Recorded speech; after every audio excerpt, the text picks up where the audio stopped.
Pwede na. Dito na. Hindi kasi mahina pag nandiyan sa labas. Or ilagay mo dyan para nakapasok siya. Dito. Mahina ang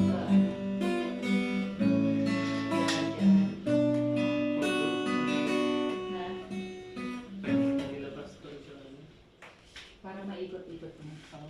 Masasagot ba? Sige po.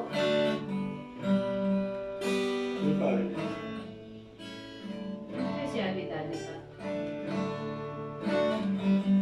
Ay, nagbigay ng buong puso, ng atensyon sa ating Panginoon. Pagkakarapan lamang na bigyan siya ng kapulitan, ng pagkakila at tamang respeto sa gabing ito. Sapagkat sa buong maghapon ay pinaranas niya sa atin ang kanyang pagmamahal, ang kanyang biyaya, ang kanyang grasya.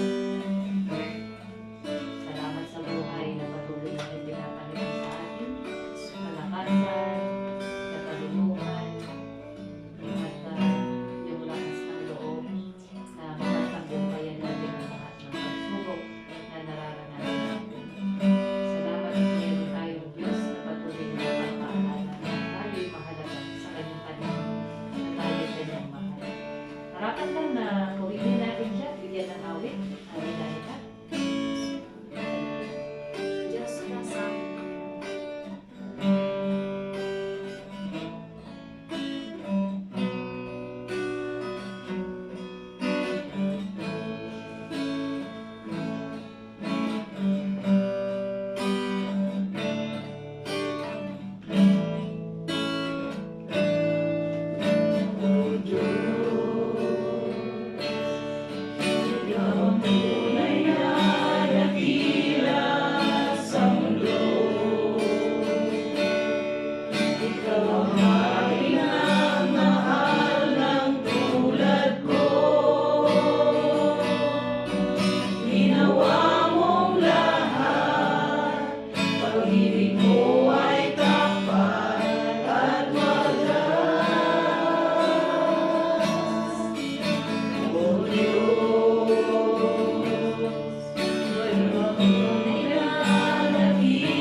tayo nag-check ha.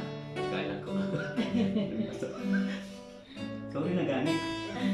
Side lang. Side. Ang dami mo naka, ang dami nakapila sa akin. Yan. Kaya ako napakadakila ng ating Panginoon. Salamat po. Amen. Amen. Ito, kung tayo nung simula wala man pong marinig na may bahagi po sa inyo yung memory verse ko talaga simula nung nakakilala ako sa Panginoon. Ito po yung makikita sa Awit chapter 3, verse 1 and 2. O Panginoon, sabi nga ng Panginoon, sa dami kong kaaway, lagi nilang sinasambit ako hindi mo tutulungan. Awit ano? Awit 3, verse 1 and 2. Okay. O Panginoon, ang dami kong kaaway, kayong abang kumakalamang. Lagi nilang sinasabi, ako hindi mo babayaan. Ngunit hindi nila alam, ako iyong iniingatan. Ay. Ito lang. And ito, tayo din mga langit. O makapangyarihang Diyos na may lalang ng langit at lupa. Salamat nga po Panginoon sa isang araw na lulipas po na naman sa aming buhay na kami po ay ligtas. Higit, pinagpala mo kami. Dahil sa pagising pa lamang po sa amin sa ating umaga, ay isang magandang pagpapala na po sa buhay namin. Mapaglingkod sa inyo at mapasayangan kami. Panginoon, nandito po kami sa harapan upang patuloy na magpuri at sumamba sa iyo.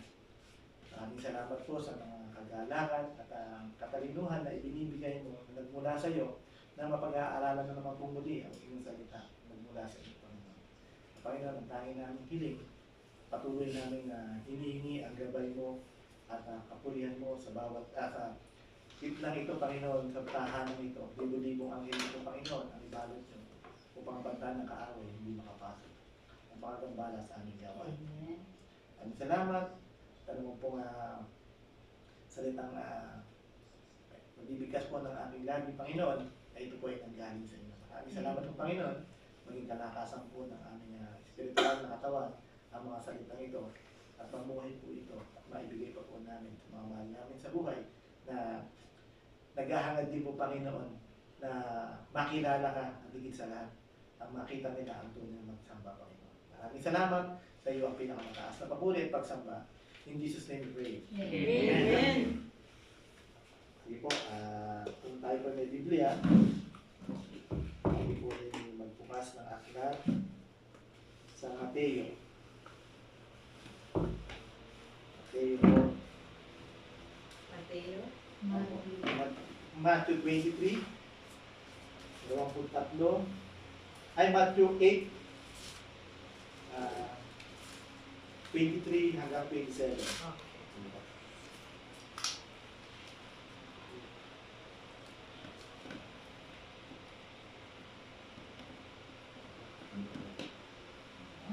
Ayan.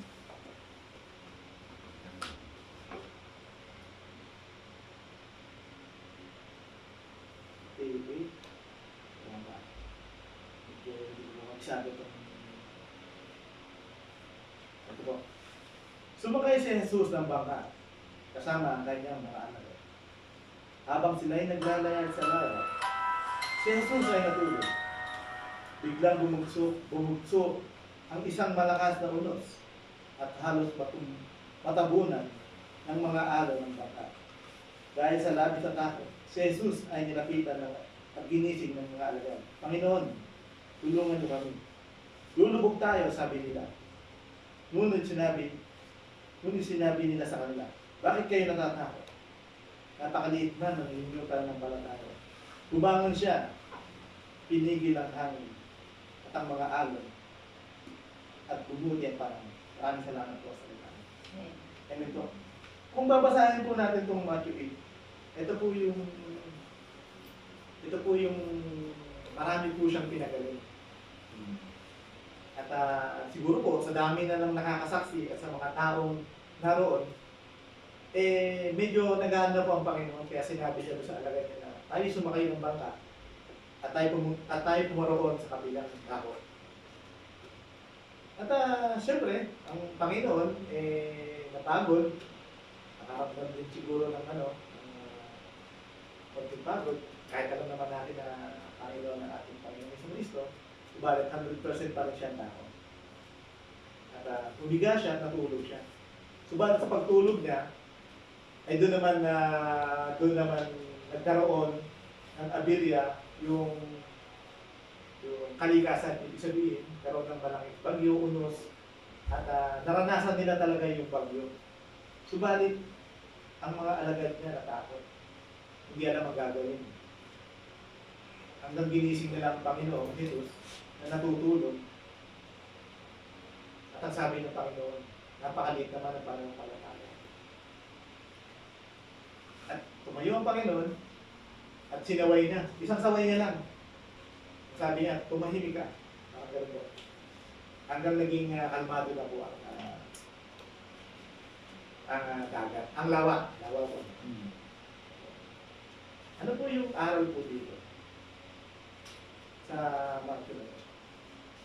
Dito po, yung tinatawag pong unos, bagyo, o yung mga araw, ito yung mga problema natin sa buhay na nararanasan.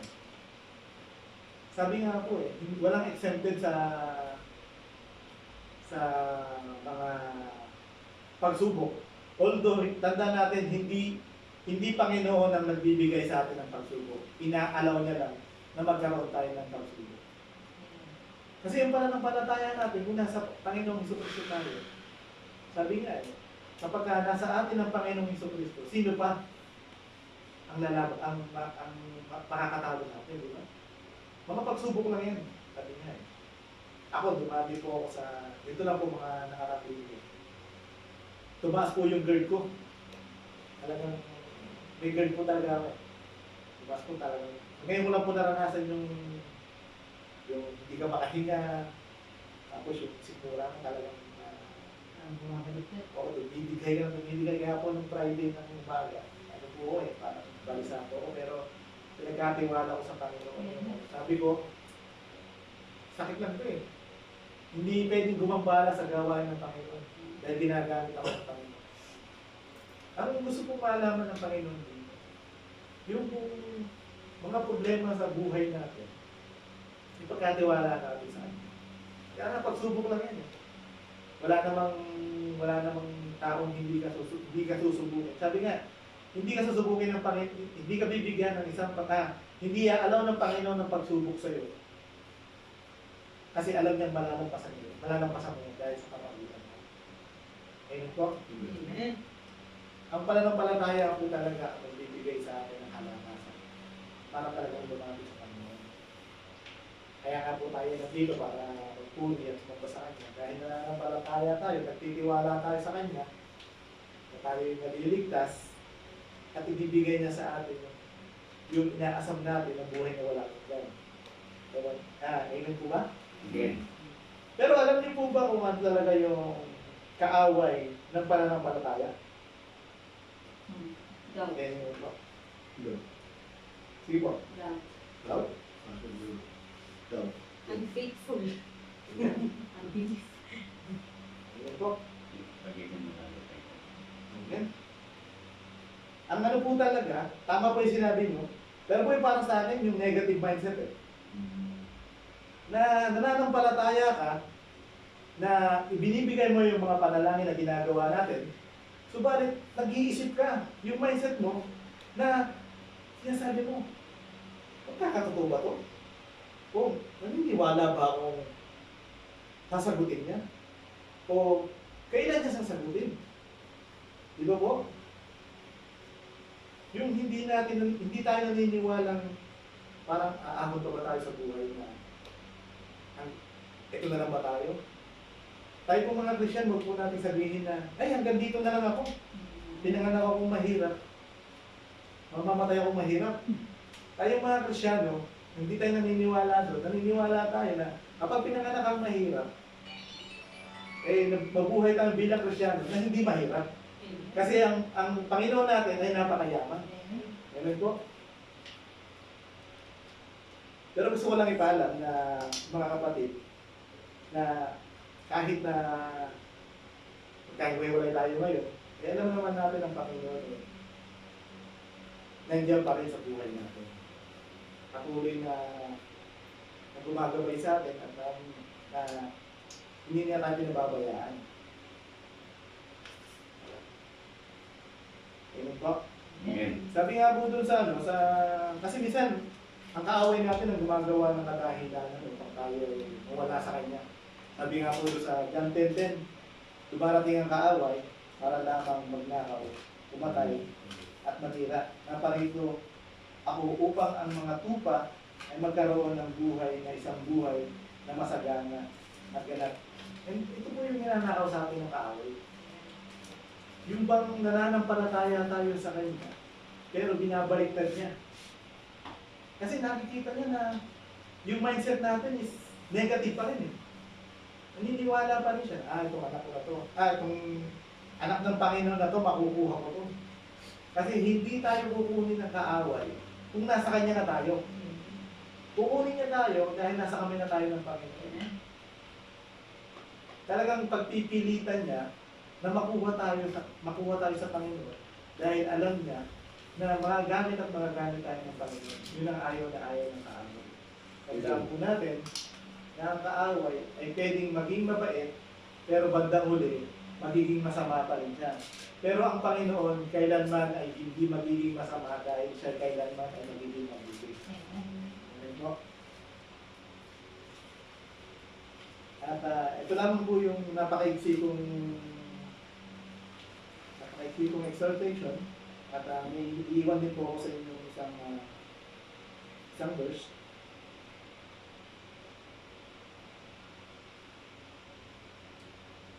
Nakita po natin sa Pilipos 4:6-7. Huwag kayong mag-alala sa anumang bagay. Sa halip, ilapit sa Diyos ang lahat ng mga pangangailangan ninyo sa pamamagitan ng panalangin na may pasasalamat. Kapag ginawa nyo ito, bibigyan kayo ng Diyos ng kapayapaan at siyang mag-iingat sa puso ninyo at sa pag-iisip dahil kayo ay anak ni Kristo Jesus na ang kapayapang ito ay hindi kayang unawain ng tao. Amen po. Salamat po sa salita.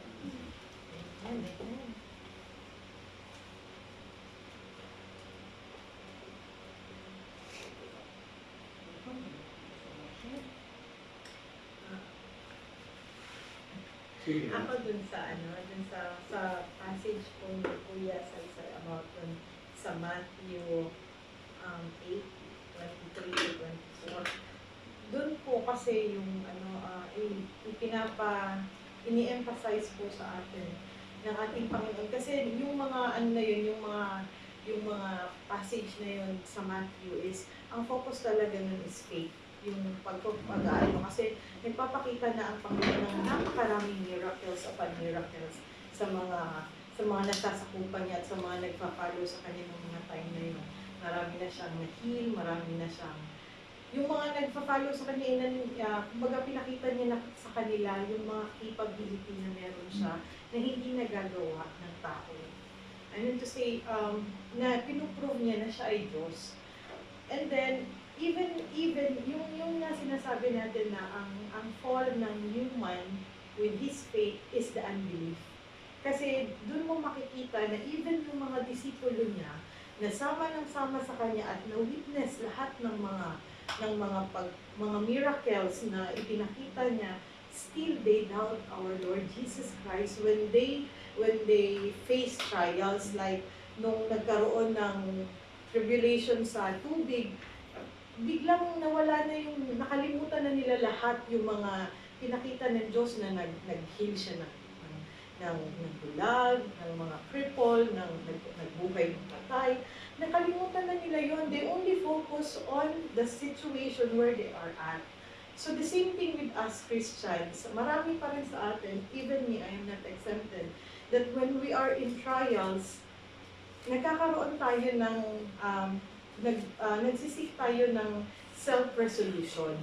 Nakakalimutan natin that we have a great defender and we have a great God. Ngayon yung promise niya na sa atin na when He is with us, nobody can be against us.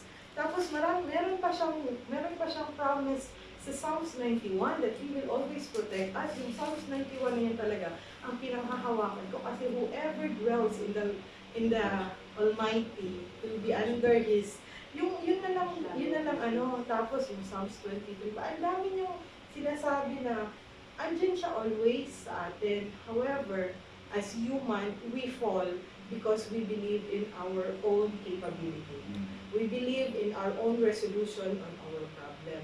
Ang pinaka ano ko dito, ang lesson na na-learn ko whenever that I am in my rock bottom or I will face trials and tribulation, for you to be able to win it and to overcome it, worship God in your storm. When you are in your storm, dyan mo pagtibayin yung paniniwala mo kasi dun mo makikita yung glory niya sa buhay mo because God allows all things to happen for us to be able to see His glory. Kasi yung devil, they are bound to ruin humans. They are bound to destroy our belief to our Lord God, and they are snatching our rights towards the dominion of this world na pinakita sa atin ng Panginoon na pwede niyang i-command ang tubig, pwede niyang i-command ang hangin kasi we have the dominion and He is the perfect example of has the dominion of this world from above and beyond. Tapos, as human, nalulure tayo ng kaaway at ano niya tayo, yung mini-mislead niya tayo lahat. Kaya nga sinabi yung sa John 10:10, I come to steal and to kill and deceive. Kasi, yun lang naman ang kaya niyang gawin. He cannot do anything with us unless we allow Him. Kasi we have our free will. Kaya nga wala siyang magagawa sa atin, especially when Lord Jesus died on the cross. He is defeated. Wala na talaga siyang magagawa. He is just a roaring lion. Kaya nga, roaring cannot bite. So, yun lang sana yung panghawakan natin. That when we are in trials and we are in tribulation, dapat alam natin kung sino yung tagapagligtas natin, sino yung defender natin, at saan tayo kahawak para alam natin na we are more than a conqueror when we are with Lord Jesus Christ. Meron ako dito isang verse na pinahawakan ko din to na maganda siya kasi ang sabi dito sa Romans 8:28, God works for the good of those who love Him and who have been called according to His purpose. So tayong mga brothers and sisters, tayong mga nag-serve sa Panginoon, we are more than special than the common people. Kasi tayo, alam na natin kung sino talaga yung defender natin, sino yung blessor natin, at saan tayo galing, at ano yung identity natin at yung purpose natin. Yun ako. Money. Doon sa kay about kay Peter, kay Peter. Saan? Ano nalito sa dalawang Peter? Ay, Sa sila. Ngayon Paul pa, di ba? May Simon pa. Kay Simon pa. Bagamat doon sa lumakad sa ibabaw ng tubig, karoon siya ng tiwala kay God. But si Satan ay ito nag-trigger sa kanya sa sinubok ang kanyang pananampalataya. Biglang kumawala siya sa pagkatiwala niya kay God. But in other hands, bigla niyang itinalayma yung focus niya kay God at hiniling niya kay God na on the spot, isave siya. So, pinaunawa rito na kung tayo tutuhan na magtitiwala kay God, on the spot, pakinggan tayo ni God sa ating magiging kahilingan, gaya ng ginawa kay Pedro. Maging doon mismo sa nakabitin doon sa cross ng Calvary, on the spot, kung tutuwa tayo ng pag-wasa, on the spot, pakinggan ni God ito sa atin. So, ibig sabihin na bagamat tinitrigger tayo ng Satan ay kung tayo talaga tatalima kay God at isasabuhay po natin si God at hindi sa lahat ay iba natin ating pride dito kasi nag-handle sa ating pananampalataya kay God ay tiyak na ang anumang kahilingan natin sa ating pamumuhay pang-araw-araw ay mapapasa atin. Ibig sa lahat ay talagang ikukumbik tayo sa Holy Spirit of God at magiging lalo tayo magiging positibo sa sabi nga natin mas pasasalamatan natin ang mga pagsubok sa atin dahil alam natin, Lord, may pagsubok na naman ako, tiyak may blessing na naman ako matatamo sa inyo. Hindi lang. Sino pa? Ano ko lang po yung sinabi na kaya pinapahintulutan ng Panginoon yung pagsubok sa buhay. lahat naman tayo dumaranas sa ganyan. At lalo na kapag tayo talaga susunod sa path ng Panginoon. Kasi nung hindi ka pa sumusunod sa path ng Panginoon, ika nga ni Kuya, kung kay sa kalaban ka nga naman, ba't ka bibigyan ng pagsubok? Hindi ka na kailangang agawin kasi sa kanya ka na eh. Kaya yung pag umano ka na sa pattern ng Panginoon, syempre hindi sila papayag. Kasi sabi nga, yun ang trabaho nila eh. Magkakapi-kapi yan. Sadik-sadik eh. Kung dati ang bantay mo lang, dalawa, maghahakot na madami. Dadami. Andun na yung time na talaga, magiging down ka talaga. Yun ang sinasabi na pipigayin at pipigayin ka talaga hanggat mapasuko ka. Pero kasi kung yung pananampalataya mo sa Panginoon, nakikita mo naman yung mga promises ng Panginoon at lagi mo pinanghahawakan. Hindi ka talaga madadala. Kasi nung dati pa tayo sa kabilang church, doon ko talaga naranasan yung minsan andun yung up and down na pananampalataya ko kasi kakaumpisa ko pa lang, ayan na naman. Andyan na naman yung problema. Hanggang tatanggalin lahat yung akala mo masaya ka sa buhay. Tatanggalin talaga. Pero doon naman ako na mas lalo kong kumapit. Kumakapit sa Panginoon hanggang mas maganda talaga yung meron kang yung gabay din. Habang pumupunta ka sa path ng Panginoon at may nagagabay sa iyo, yun lang din talaga ang pinapasalamatan ko kay Pastor na kahit gano'n man yung pagsubok. Kasi doon ko narinig yung sinabi ni Pastor, pag ikaw ay sinubok, malaking pagsubok, ipasalamat mo. Noong time na yun, nag-gano ako papasalamat ko din yung pagsubok. Paano kayo mangyayari? Paano mangyayari? Wala na kaming makain ipapagsalamat ko. Sabi ko, yun ang iniisip ko. Pero yung pagkasabi naman sa dulo na, kasi may kapalit yan, may blessings ang matatanggap mo. Hindi mo akala yung blessings talaga umaapaw, may sulit liglig. Kaya yung iniisip-isip ko, sabi ko, Lord, ganito ba talaga yung paraan para matanggap ko yung blessings na yun? Talagang kailangan ng madapak talaga ako bago ako ano ba yung aral sa akin dito. Doon ko na-realize na kahit gaano ka man kadaming trabaho, yung opportunity ng makamundong bagay, diyan ka magtataka eh. Kasi ang dami mo ng pera, bakit ang bilis maubos? Doon ka magtataka. Pero nung naging... Sabay maraming pera. Totoo talaga yan. Ang dami mo na ng income, wala ka pa rin savings. Wala pa rin yun yung Wala may utang pa. yung iba pa, bonus pa yung utang.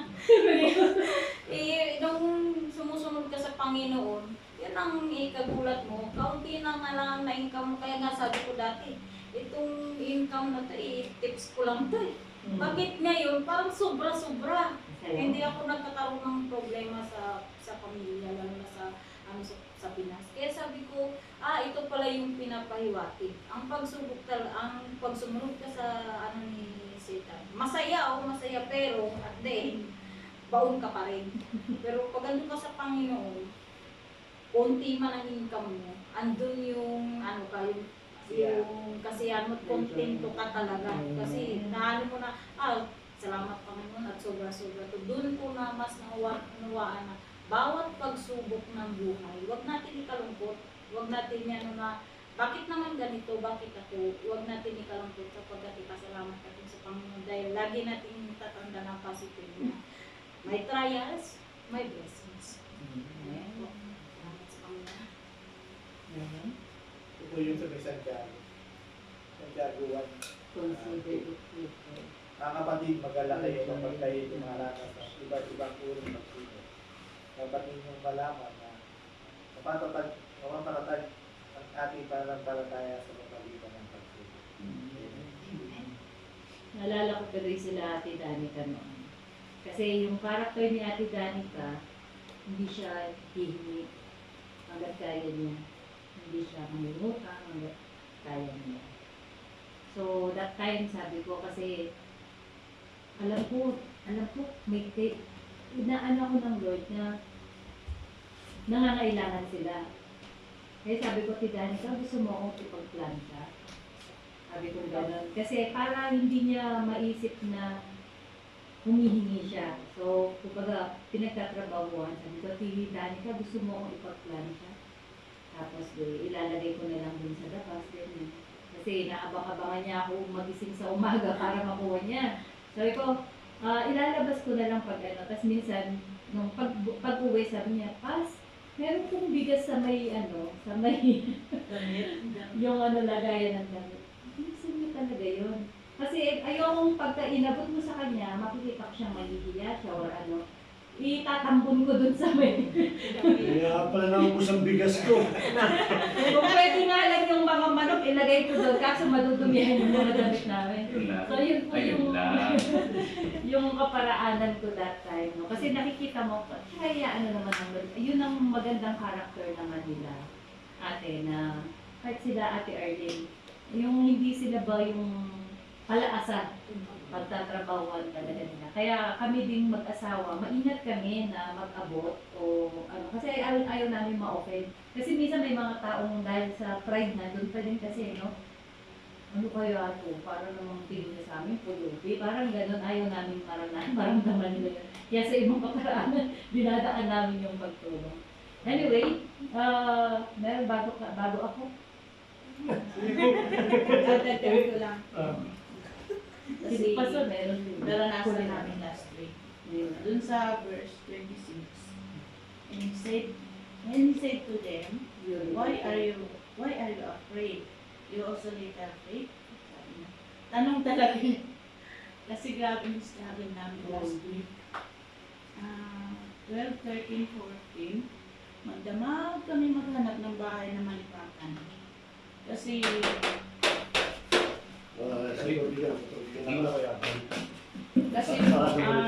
yung Alin, ito.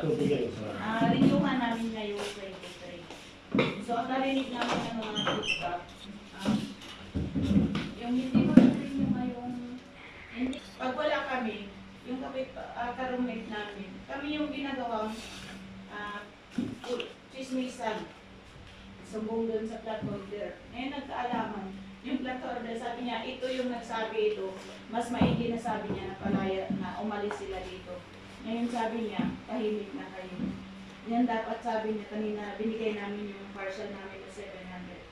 Sabi niya, basta mabuti yung puso mo. Lagi sabi niya si Allah yung Panginoon. Nakaprotect ka sa atin, sabi niya. So, salamat sa Panginoon. By faith talaga. So, hindi talaga natin iwanan yung pananampalataya natin sa Panginoon. Sabi na sa akin, pas ako muna.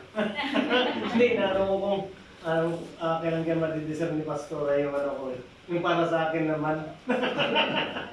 Hindi lang ako sabi nila yung madideserve na yung kila Danica. Amen. Hindi, napaganda yung edits ni Pera Isay Gabriel. So, tawag yan. Yung pagsubok naman kasi talaga guys, akibat na yan ng natin, yung pananampalataya natin. Yun nasusukat yung pananampalataya natin minsan. Tapos kung yung pagsubok naman kasi, depende lang din kung paano natin i-deal minsan yan. Minsan kasi dinidil natin yung mga pagsubok, nararating tayo. Pero kung tumalim mga konti, tingnan ng malalim, inhale, dalangin, naano mo siya yung kung paano mo siya i-deal. Ganun yung pag-ano ko sa akin. Kasi dati talaga, dali kong uminit eh. Mainitin ng ulo, kaya ang bilis ko mag-desisyon. So, madalas, kapahamakan. So, pero nung naging nandito na tayo sa mas lumalim pa yung pananampalataya, nagiging mas kalma tayo. So, tapos, ang ano dyan kasi minsan, dapat talaga napakahalaga yung may panghahawakan ka kaysa yung na salita ng Diyos. So, laking bagay, napaka-importante sa bawat mananampalataya na may pinanghahawakan tayo. Sayang kasi naman, pagdating sa kanya, ang pinanghahawakan ko lagi is yung pagdating ng pagsubok, yung assurance of victory. Sa 1 Corinthians 10:13, wala pang pagsubok na dumating sa lahat ng tao, sa inyo, na dinanas ng lahat ng tao. Sabi niya doon, nadanas na ng mga past generation ang mga pagsubok na dadanasin pa natin. tapat ang Diyos, hindi niya kayo susubukin ng higit sa inyong makakaya. Subalit pagdating ng pagsubok, bibigyan niya kayo ng lakas upang mapagtagumpayan ito sa atin ito. So, yun lagi ang pinangawakan ko. Binabahagi ko rin naman sa iba pagka nangihina o may pagsubok din sa buhay. So, yun po ang sa akin lagi na pinangawakan ko. Yung there is victory in every trials. So, yun po. Tapos sa pagsubok, nasusukat yung yung pananampalataya natin kung paano natin i-deal. So yun po sa akin. Hindi ka na. Ikaw na. Nagandahiyaan pa kami, no? Okay. Sinabi daw mo na. Ako na muna. Sige. Tantanong ko lang, no? Tama yung sinabi ganin natin na napagkupwentuhan namin, no? Si Ate Dali kasi. Sabi na pag daw sumagot si Ate Rona, maliwanag na. Kaya sabi ni Kuya Manuel, tama nga yung pasabi mo na pastor na si... Ito pa sabi natin, maliwanag na. Maliwanag din naman yung sagot niya. Actually, halos magpapareho sana kami ng sagot. So, pinabayaan ko na lang siya. Ang dadagdag ko na lang dito sa sinabi niya, kasi tama yung sinabi niya eh. Nauna kasi yung mga miracles ng ating Panginoon doon, kaya tinawag niyang little faith. No? Sana kung walang miracles, wala sila na witness, may dahilan sila. Hindi, pinamang alam na makapangyarihan ka eh. Pero dahil nga nakita nila, kaya sinita sila ng ating Panginoon. Tama yung sinabi natin na yun daw pong trust will define the proximity or the distance ng bawat isa. Yung pinaka-trust po, no? Bakit ko po nasabi, naalala ko na naman yung sa aeroplano. Yung nakasakay, no? Pero tagababalik talaga siya eh.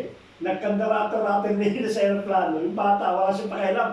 Bakit? Kasi sabi niya, ang tatay ko, sabi ng tatay ko, dadalhin niya ako sa nanay ko. Yun paniniwalaan ko, kahit na yung surroundings niya, yung pinaka-reality, na talagang mamamatay sila sa aeroplano. Pero yung bata, napaka-compose niya. Kasi, yung sabi ng tatay ko eh, tumuhuli niya ako sa nanay ko, yun paniniwalaan ko. So yun yung pinaka-ano po doon. Alam niyo po, maganda yung example po ng proximity. When you read the gospel, yung apat na gospel po ng nag-aralan natin, mostly po, ang makikita niyo kasama lagi ng ating Panginoon. Sino?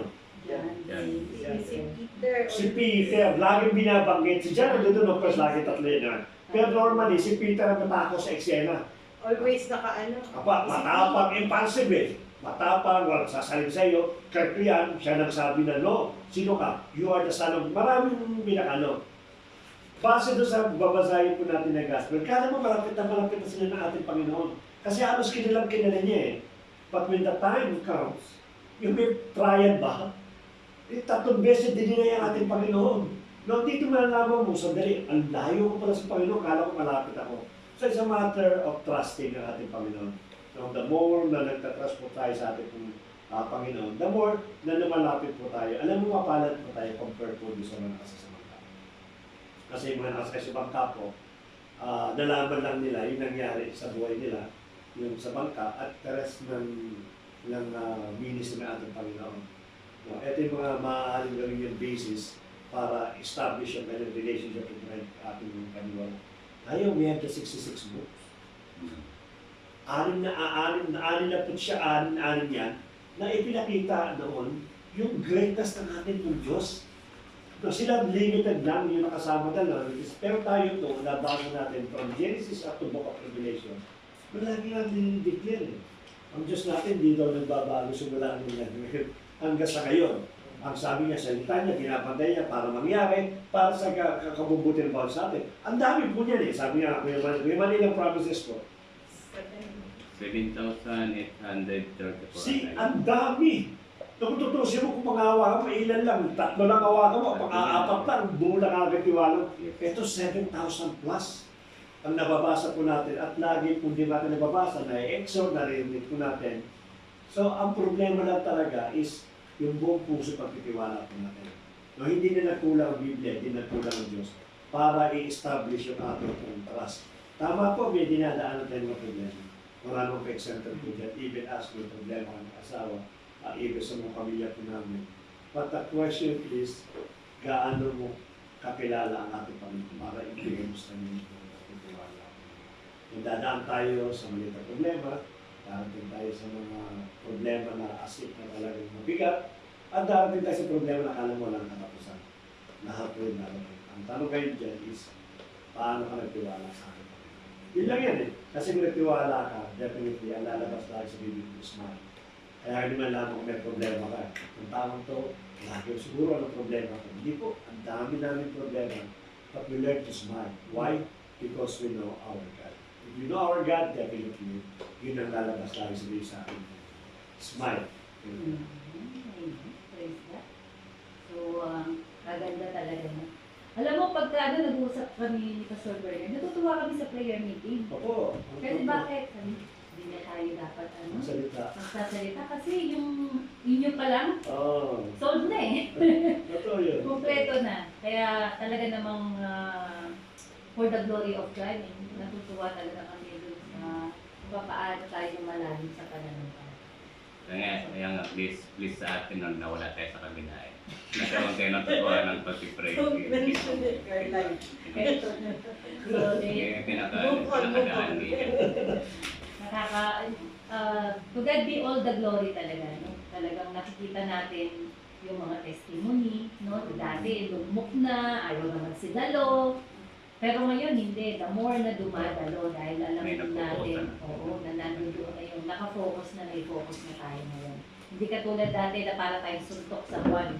Hindi natin alam mo ano yung pinangahawakan natin. Pag dumating yung problema, di mo na kami dadalo. Tsaka na lang, pag okay na kami, tsaka kami dadalo ulit. So, pero ngayon, hindi. Even we are in the midst of the storm, no, nakakapag-worship tayo. Amen. So, ito nakikita ko dito, no, kasi nangyari to during that time na kasama nila ang Panginoon sa Kristo. So, ito yung sinabi ng Panginoon na hindi porke kasama mo ang Panginoon, hindi kita papamangkuhan na wala ng problema. Di ba? Na walang problema darating.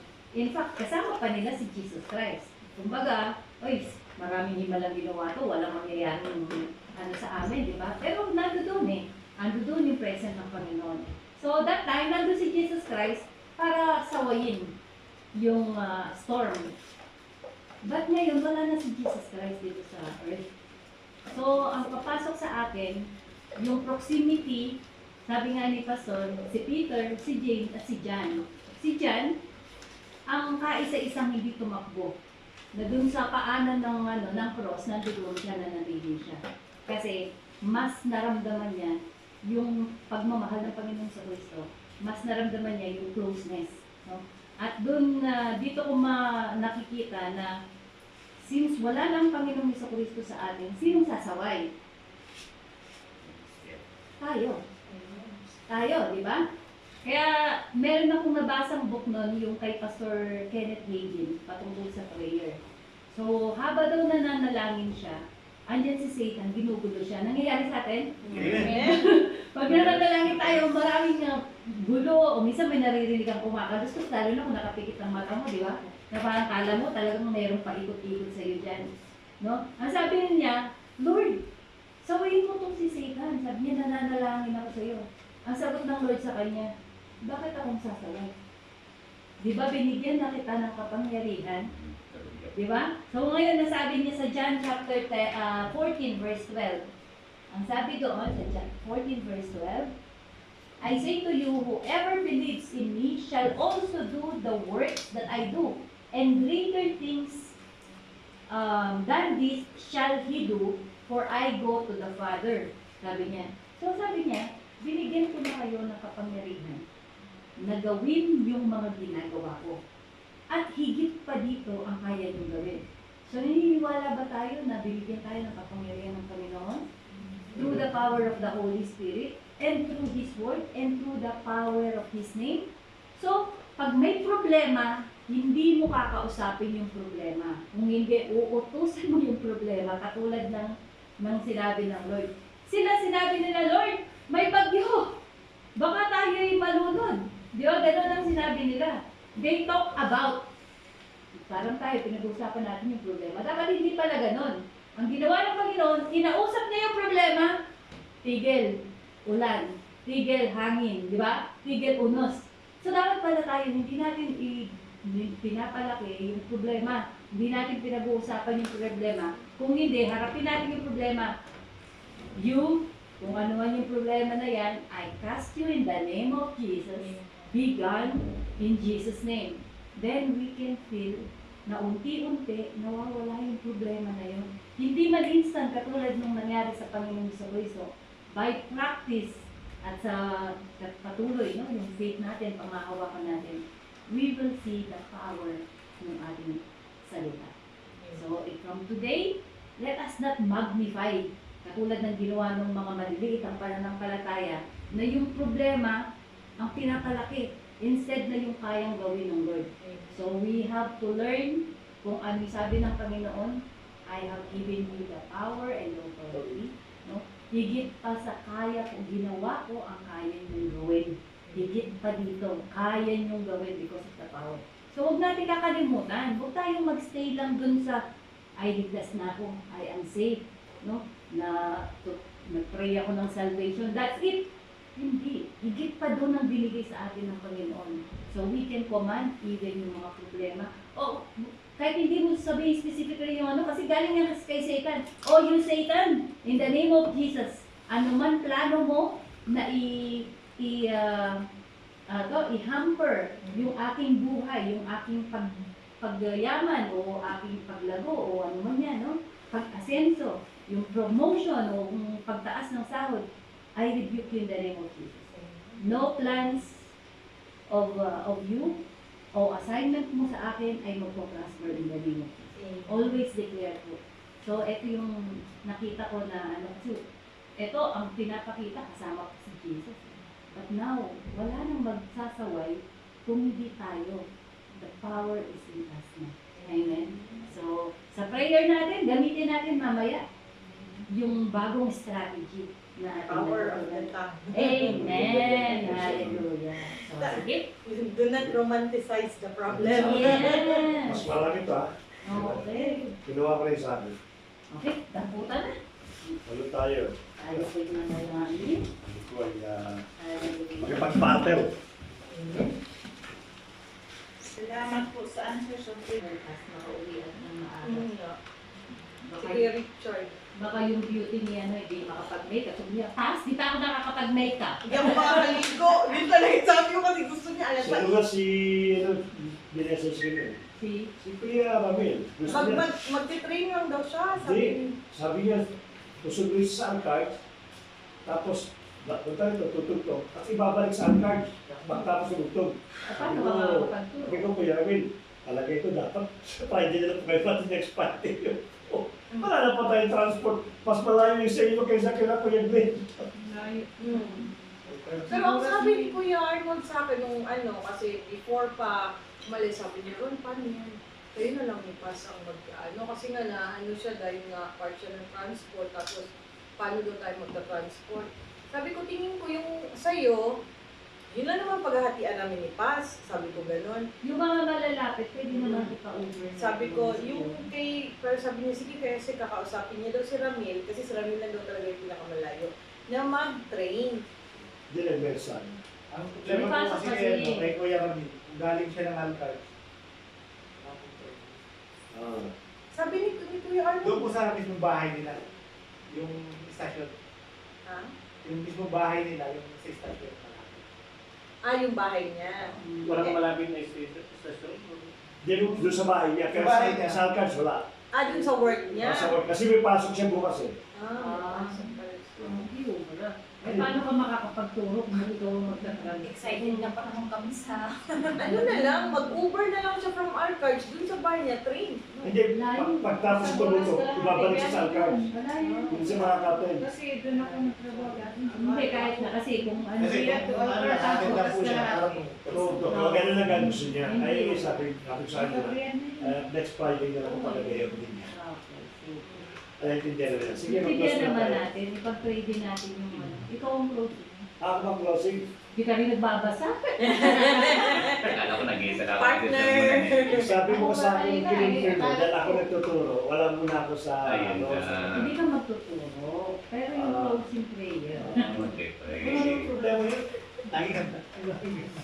Sige, sige, lang. Akala ko dalawa kayo mag-iisod eh. Pray muna tayo bago natin pagkento ang lahat ng bagay. Panginoon, salamat Father God sa naniniwala po kami na bawat inilapit po namin sa iyo ay kanina ka pa umaga na naghihintay na ito po ay aming pong dalhin sa inyong pong trono ng biyaya po niyo. Sa ganun, magkaroon na po ng kaganapan ng lahat ng bagay niyo. Natutuwa po kayo sapagkat may mga anak kayo na patuloy po yung pananalangin bilang mga intercessors sapagkat napakalaga po sa isang iglesia yung sa pong ministry na magkaroon po ng intercession sa amin pong sa iglesia na siya po nagigindaan ng daluyan ng mga pagpapalang at mga petitions na inilalapit po namin sa iyo. Bagaman, maniniwala po kami na alam mo yung bawat panalangin po namin kahit hindi po namin sabihin ang mga nakasulat dito. Pero mas natutuwa ka kung nanggagaling sa aming bibig at nagmumula sa aming mga puso. Katulad ng ginawa namin kanina, Panginoon. Kami po padagan na excite na ipanalangin po yung mga pangangailangan ng bawat kapatiran. At katulad po nung nakapag-aaralan po namin, ginagamit po namin yung privilege na bilang anak po ninyo, Lord, na meron kami karapatang i-claim yung mga bagay na nasulat ko sa Biblia. At naniniwala din po kami na sa takdang panahon mo, Lord, hindi kami nagmamadali sapagkat meron pong pacing kang ginagawa sa bawat sa sa amin.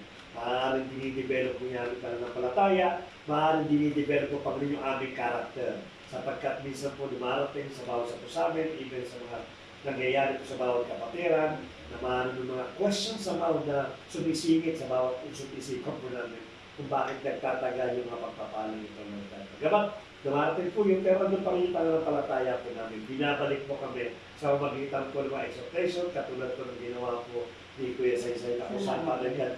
Muli nung niremind kami doon sa aming pananampalataya sa palagan in times of crisis, Lord God. Sapagkat nakita po namin na lagi namin kayo kasama, Lord God. Kahit kami, Panginoon, na namamanga po sapagkat naniniwala po kami, Lord, na lahat na napag-aaralan po namin o narinig namin doon sa prayer meeting ay nagkakaroon po ito ng krema sa bawat puso. At yun po nangyayari, Lord, lalo tumatatag yung pananampalataya po namin, katulad po ng nasabi ko ng aming mga patiran, the more na dumadanas kami ng trials, dumadanas kami, Panginoon, ng katulangan, dapat the more kami magpurin magtiwala sa iyo. Sapagkat alam namin, Lord, napakalaking gantimpala na siya po inilalaan po sa bawat sa puso. Sometimes we need to stand, Panginoon, in our faith sapagkat kakailanganin po namin upang sa gandabating mind, malaking pagpapala sa amin, hindi po kami mag-wave, hindi kami masilaw ng mga blessings na ito, Lord God. Salamat, Panginoon, sa buhay po ni Kuya Saysay na ginamit mo, Lord. Hindi tama ang mga salita po niya, at kanyang mga paliwanag na kung saan talaga we must always put our trust and confidence in you, Lord. Tumandan kami sa ulos, Panginoon. Alam namin na kasama ka namin. At alam din namin, Panginoon, sa Mother, Father, God, of trusting everything sa dakilang kamay po ninyo, Lord. Palayan mo namin kapatid nito, bigyan po siya ng more wisdom and knowledge, Lord, upang magamit siya not only to the music ministry, but in every ministry na ipagkakalaw mo dito po sa JTG Lord. Salamat sa buhay po niya, sa bawat kapatiran po namin, nadalangin, Panginoon. Salamat po, Father God. At anuman yung hiling po nila, maaaring nabanggit na po sa mga prayer request, o maaaring nalimutan po nila, Lord. Sabi mo, Father God, alam mo, talastas mo lahat po ng bagay. Kaya tinatayo po namin, Panginoon, you are Jehovah Jireh, the great provider, Lord God. At lahat ng kalilihan po namin sa amin po mga karamdaman, Father God, you are Jehovah Rapha, O Lord God. The greatest physician po namin, Panginoon. Lahat po ito, Father God, tinataas po namin sa iyo at naniniwala kayo, Panginoon, na lahat po yung, Father God, mangyayari sa tagdang panahon, Lord. As I hold, ito mga prayer request na ito na napanalangin po namin, ang amin pong nilalapit sa iyo. Selyuhan mo ng lumumbalan mo, Panginoon, so that the enemy can snatch or hindi niya manakaw yung mga bagay na ito. So, Lord God, magkaroon po ito ng katugunan sa tagdang panahon po ninyo. Salamat po rin, Panginoon, sa panibagong tagumpay na ginawa mo, Panginoon, sa pananalangin po namin at sa bawat share na namin po na ito o na-share yung bawat aming pong encouragement word, Panginoon God. Nalangin namin, Panginoon, ito po patuloy na mag-echo sa bawat puso po namin. Magawa po namin ng tama ang lahat po ng bagay. Salamat din, Panginoon, sa pag-iingat mo sa iyong transport. Indeed, ikaw nag-iingat sa amin. Lord, we declare, sama-sama po kami ngayon, Panginoon. Ang aming kapatid na si Kuya Arnold, Lord, nakakaroon po siya ng problem about the check-in ng kanyang pong flight, O Lord. Pero andun pa rin na palataya po namin. Binigyan mo kami ng peace of mind, O Lord. That the moment that we heard about these things, Panginoon, andun na yung aming joy at peace of mind, Father God. That everything, Panginoon, will come into order in your perfect time, Father God. As I always declare, Panginoon, katulad ng message sa kanya, the next message, Father God, he will be thankful na sa loob na po siya ng aeroplano, Panginoon, going back to the Philippines, O Lord God. Salamat po muli, Panginoon. Ingatan mo aming kapatid. Magkaroon po siya, Panginoon, ng time sa kanyang pong pamilya at ma-share niya yung pong gospel mo niya sa iyo, kanyang pong pamilya at sa lahat ng kanyang pong relative sa bansang Pilipinas. So, provide whatever, Panginoon, provisions ang kakailanganin po ng aming kapatid na Lord.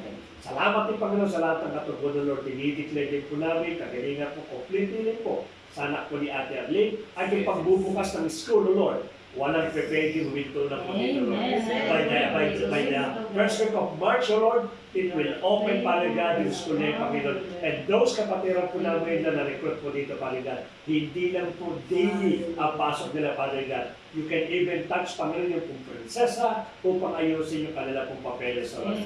Salamat, Panginoon. Naniniwala po ang Panginoon yung mga kapatid po namin na walang papeles katulad ni Ate Danica, at ganoon Panginoon si Ate Liza, si Kuya Jeff, si Kuya Ed, Panginoon, si Kuya Boy, si Ate Rinalino, Lord, and the rest na kapatid po namin, Lord, katulad ng aming pong dinideclare sa pangalan ng Panginoon sa Kristo, Lord, kaya mo po yung mga employer na mag-aayos ng kanila pong papeles sa Lord.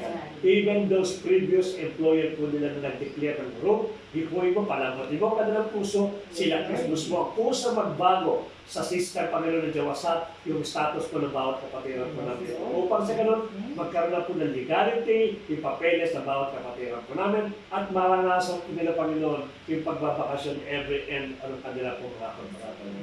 Salamat po rin, Panginoon, sa lahat po ng bagay nito. Pagpalain mo tomorrow, yung aming pong gawain, manguna ka ng Panginoon. In this place, ikaw po, Padre God, yung banal Espiritu mo, ang patuloy na manahan sa lugar na ito, Padre God, tupang sa ganun kung sino man ang siya pong makakasama namin for tomorrow, maramdaman na po kaagad yung presence po niyo. Ano po, Panginoon, ng firm decision about kapatiran, and no one, Panginoon, na makapagbibigay po ng trabaho sa kanila. Tapos, Padre God, yung kanila pong firm decision o kasama pa rin for tomorrow, iandami kanilang puso at kaluluwa, kung pagpunta po na rin, Panginoon, ay mapapurihan po kayo sa Espiritu at sa katotohanan. Ang transport po namin, Panginoon, in our physical understanding, in our physical mind, magkakaroon kami ng problema. But with you, Panginoon, alam namin na ayusin mo lahat ng bagay na ito. Salamat, Panginoon. Kaya nga, Lord, ang ating dinideclare, hindi lang po sa mga situation na ito, Father God, that you will provide more transport, more car sa iglesia kita, Father God. Even yung mga instrument at lahat ng pangangailangan po namin, Panginoon. Salamat po rin, Father God, sa panibagong victory na pararanas mo sa aming kinabukasan. Even yung pagkain po namin, Panginoon, pagkasaluhan, pagpalain mo, Father God, pagbitin mo yung mga nutrients at vitamins, upang magkaroon po ng kalakasan sa aming pong physical na pangangatawan. At pag aming pong makalis sumaya, ingatan mo bawat isa, bigyan mo ng kapahingahan for tomorrow, gain our strength and energy na gagamitin po namin para sa papulian po ang pangalan po. Di, Father God, sa'yo namin binabalik ang papuri, pagsabat, pagluwalati, pagdakila, ito po dalangin namin sa pangalan po ng Panginoon sa Kristo. Amen! Malay mo si Kuya, Mercedes pa ang i-drive nito.